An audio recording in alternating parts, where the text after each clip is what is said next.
আসিফ মাহমুদ, সজীব ভুঁইয়া, সাকিব আল হাসান দুজনের মধ্যে গত দুদিন থেকে সোশ্যাল মিডিয়ায় যে লাগালাগি শুরু হয়েছে, স্পেশালি সাকিব আল হাসানের একটা পোস্টকে কেন্দ্র করে পরবর্তী সময়ে সোশ্যাল মিডিয়ায় যে উত্তেজনা তৈরি হয়েছে সেটা এখনো চলমান।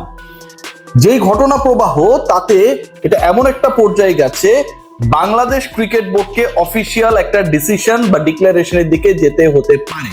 সেই ডিক্লারেশনটা কি, সেই আলোচনায় আসছি। তার আগে প্রেক্ষাপটটা কি, কে জিতলো, কে এগিয়ে, এই যে সোশ্যাল মিডিয়ায় পোস্টের যুদ্ধ, এটাতে আসলে এখন পর্যন্ত কার অবস্থানটা অনেক বেশি একসেপ্টেবল, কার অবস্থান নিয়ে ধোঁয়াশা রয়েছে, অস্পষ্টতা রয়েছে। দেখুন, সাকিব আল হাসান আওয়ামী লীগ সরকারের সাবেক প্রধানমন্ত্রী শেখ হাসিনাকে জন্মদিনে শুভেচ্ছা জানিয়ে গতকাল মোটামুটি সন্ধ্যা বিকালের দিকে একটা পোস্ট করেছেন, আমি যতটুকু মনে করতে পারি, এবং সেখানে তিনি লিখেছেন শুভ জন্মদিন আপা বা হ্যাপি বার্থডে আপা, কিছু একটা লিখেছেন।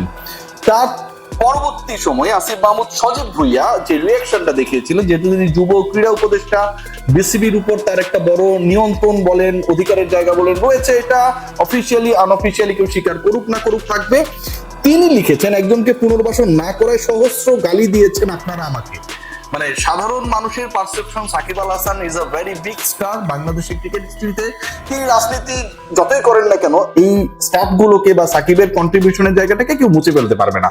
সো ওই জায়গা থেকে সাকিবকে পুনর্বাসন করার একটা চাপ কিন্তু সবসময় আসিফ মাহমুদ বা বাংলাদেশ স্পোর্টস ফেডারেশনের উপরে, ক্রীড়া মন্ত্রণালয়ের উপরে, বিসিবির উপরে ইনফ্যাক্ট ছিল। আমরা নিজের অনেক কন্টেন্ট বানিয়েছি সেটা নিয়ে, but I was right end of the discussion. তার মানে তিনি বলছেন যে তাকে পুনর্বাসন করার জন্য যে প্রেসার ক্রিয়েট করা হয়েছিল, গালিগালাজ করা হয়েছিল, এন্ড অফ দ্য ডে তিনি ঠিক ছিলেন, তার মানে তিনি পুনর্বাসন করেন নাই। এটার প্রেক্ষিতে সাকিব আল হাসান, খেয়াল করে দেখুন, তিনি একটাবার ফেসবুকে স্ট্যাটাস দিয়েছেন, এবং সেই স্ট্যাটাসকে কেন্দ্র করে আমি যদি সাকিব আল হাসান স্ট্যাটাসটা যাই, সবচেয়ে বড় ধরনের আলোচনাটা ক্রিয়েট হয়েছে। সাকিব আল হাসান যে স্ট্যাটাসটা দিল, মানে আসিফ মাহমুদ সজীব যখন জানিয়ে দিলেন যে সবাই গালি দিল, আমি শেষ পর্যন্ত তাকে পুনর্বাসনের ক্ষেত্রে কোনো ধরনের প্রোঅ্যাক্টিভ ভূমিকায় ছিলাম না, তিনি বললেন যাক শেষমেশ একজন স্বীকার করে নিলেন যে তার জন্য আমার আর বাংলাদেশের জার্সি গায়ে দেয়া হলো না। কেউ একজন স্বীকার করে নিলেন, মানে আসিফ মাহমুদ যেহেতু বলেছেন যে পুনর্বাসন তিনি করেন নাই এবং তিনি ঠিক ছিলেন, তার মানে আসিফ মাহমুদ স্বীকার করে নিলেন according to the status of Shakib Al Hasan যে তার জন্যই, আসলে আসিফ মাহমুদের জন্যই বাংলাদেশের জার্সি আর সাকিব পড়তে পারলেন না, বাংলাদেশের জন্য খেলতে পারলাম না। সাকিব বলছেন ফিরবো হয়তো কোনো একদিন আপন মাতৃভূমিতে, ভালোবাসি বাংলাদেশ। তিনি আবার এই স্ট্যাটাসটা দিলেন, এবং এই স্ট্যাটাস 23 ঘন্টা আগে তিনি দেওয়ার পরে আবারও যদি আমরা যাই, আসিফ মাহমুদ সজীব ভুঁইয়া তিনি এটার রিয়াকশনে একটা নতুন স্ট্যাটাস দিয়েছেন, এবং সেই স্ট্যাটাসটা নিয়ে আলোচনাটা একটা নতুন মোড় পেয়েছে, যেটা নিয়েই আমি আসলে ডিসকাশনটা করতে চাই। আসিফ মাহমুদ সজীব ভুঁইয়া বলছেন, তিনি বলছেন যে দেখুন 5 ঘন্টা আগে যে স্ট্যাটাস দিয়েছে, ভাইয়া আমাকে জোর করে নমিনেশন দেওয়া হয়েছিল, আমি শুধু নির্বাচনটাই করেছিলাম, আওয়ামী লীগের দলীয় রাজনীতিতে জড়িত হই নাই। এই যে কথাটা, এই যে বক্তব্যটা, that was a part of a WhatsApp chat, যতটুকু আমি জানতে পেরেছি যে সাকিব আল হাসান আসিফ মাহমুদ সজীব ভুঁইয়ার কাছে এরকম একটা টেক্সট দিয়েছিলেন, এবং সেখানটায় তিনি লিখেছেন ভাইয়া আমাকে জোর করে নমিনেশন দেওয়া হয়েছিল, মানে আওয়ামী লীগ তাকে জোর করে নমিনেশন দিয়েছিল, যে কারণে তিনি ইলেকশন করেছিলেন, এবং আওয়ামী লীগের দলীয় রাজনীতির সাথে তিনি জড়িত হন নাই।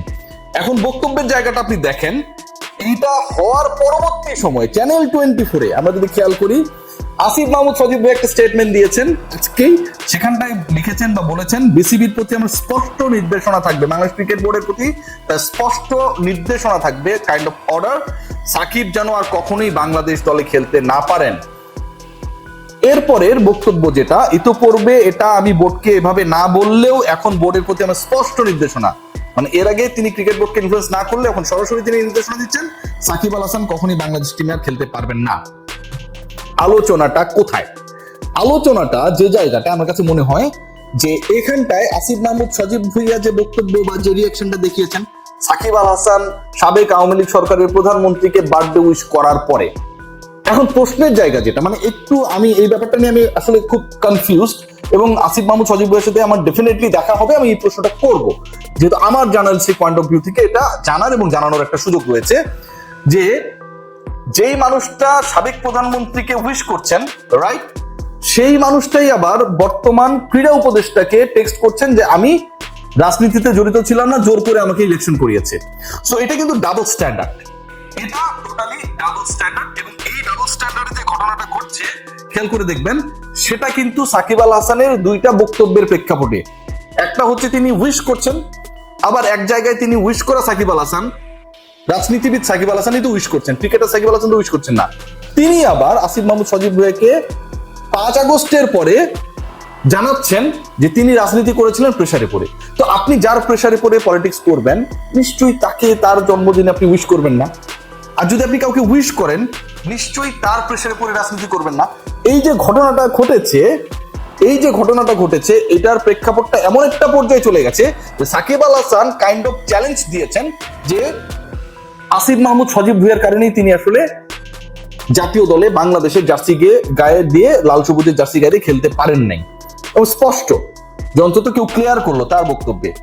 আসিফ মাহমুদ সজীব ভুঁইয়া এর থেকে স্পষ্ট করছেন আজকে যে আগে ক্রিকেট বোর্ডকে এই ধরনের নির্দেশনা না দিলেও এখন তার নির্দেশনা স্পষ্ট যে সাকিব আল হাসান যেন আর বাংলাদেশের হয়ে কখনোই খেলতে না পারেন। যে জায়গাটা ক্রিয়েট হচ্ছে এখান থেকে খুব ইন্টারেস্টিং একটা পয়েন্ট, সেটা হচ্ছে বাংলাদেশ ক্রিকেট বোর্ড একটা ইলেকশনের প্রসিডিউরের মধ্যে রয়েছে এবং এই ইলেকশনটা আর মাত্র 1 সপ্তাহের মধ্যে হয়ে যাবে। নতুন ক্রিকেট বোর্ড আসবে, আমিনুল ইসলাম বুলবুল সভাপতিত্বের দৌড়ে অনেক এগিয়ে রয়েছেন। সেই ক্রিকেট বোর্ডকে ক্রীড়া উপদেষ্টা যখন এরকম একটা নির্দেশনা দেন, তার মানে বাংলাদেশ ক্রিকেট বোর্ডের পক্ষ থেকে একটা অফিসিয়াল স্টেটমেন্ট এন্ড অ্যাকশন নিতেই হবে। বাংলাদেশ ক্রিকেট বোর্ড এরকম অ্যাকশন নেবেন কিনা, কারণ বাংলাদেশ ক্রিকেট বোর্ডের কেউই কখনো সাকিবের ব্যাপারে তাদের স্ট্যান্সটা প্রপারলি ক্লিয়ার করেন নাই। সেটা ফারুক আহমেদ হতে পারে, সেটা আমিনুল ইসলাম বুলবুল হতে পারে। এবং আমিনুল ইসলাম বুলবুল শুরুর দিকে বলেছিলেন তিনি ফোন ধরেন নাই, পরে তিনি বলেছেন মিসআন্ডারস্ট্যান্ডিং দূর হয়েছে, এখন আমার সাথে সাকিবের কথা হয়। সো যেই ক্রিকেটারকে নিয়ে সরকারের এরকম অনমনীয় অবস্থান, তার সাথে বোর্ড প্রেসিডেন্ট কথা বলেন, নাম্বারটা সেভ করা না ছিল না দেখে তিনি ধরেন নাই, পরবর্তীতে তিনি নাম্বার কালেক্ট করে যোগাযোগ করেছেন, কথা বলেছেন। এটা কিন্তু আমার কাছে মনে হয় কিছুটা ক্ল্যাশি। মানে আপনি কোন জায়গায় রয়েছেন, আমিনুল ইসলাম বুলবুলের বোর্ডকে কিন্তু এটা প্রকাশ করতে হবে, প্রচার করতে হবে এবং স্ট্যান্স নিতে হবে। ইদার সাকিবের বিরুদ্ধে তাদেরকে স্ট্যান্স নিতে হবে, অর আগে যেভাবে ছিলেন সেই অবস্থায় থাকতে হবে। বাট সেটা থাকার সুযোগটা আমি খুব বেশি দেখছি না। এখন একটা এমন সিচুয়েশন ক্রিয়েট হয়েছে আমার কাছে মনে হয় যে ইটস লাইক যে আওয়ামী লীগ ভার্সেস এনসিপি বা নিউ বাংলাদেশ না, সাকিব ভার্সেস সরকার একটা পর্যায়ে চলে গেছে। যে সাকিব আল হাসান সাবেক আওয়ামী লীগ সরকারের প্রধানমন্ত্রীকে উইশ করেছেন জন্মদিনে, এবং সেটার প্রেক্ষাপটে এই আলোচনাটা এখনো চলমান। 3 ঘন্টা আগে যে রিপোর্টটা প্রচারিত হয়েছে চ্যানেল 24-এ, সেখানটায় ক্রীড়া উপদেষ্টা নির্দেশনা দিচ্ছেন যে বাংলাদেশ ক্রিকেট বোর্ড যেন সাকিবকে আর কখনো না খেলায়, এরকম একটা প্রপার স্ট্যান্স নেয়। শেষ পর্যন্ত দেখার আসলে কোন দিকে কি যাচ্ছে। বাট ওভারঅল আমার কাছে মনে হয় ইলেকশনের আগে নতুন একটা আলোচনা, এশিয়া কাপের আগে নতুন একটা আলোচনা, সাকিব আল হাসান মানে সবসময় নতুন আলোচনা। সবাই ভালো থাকবে।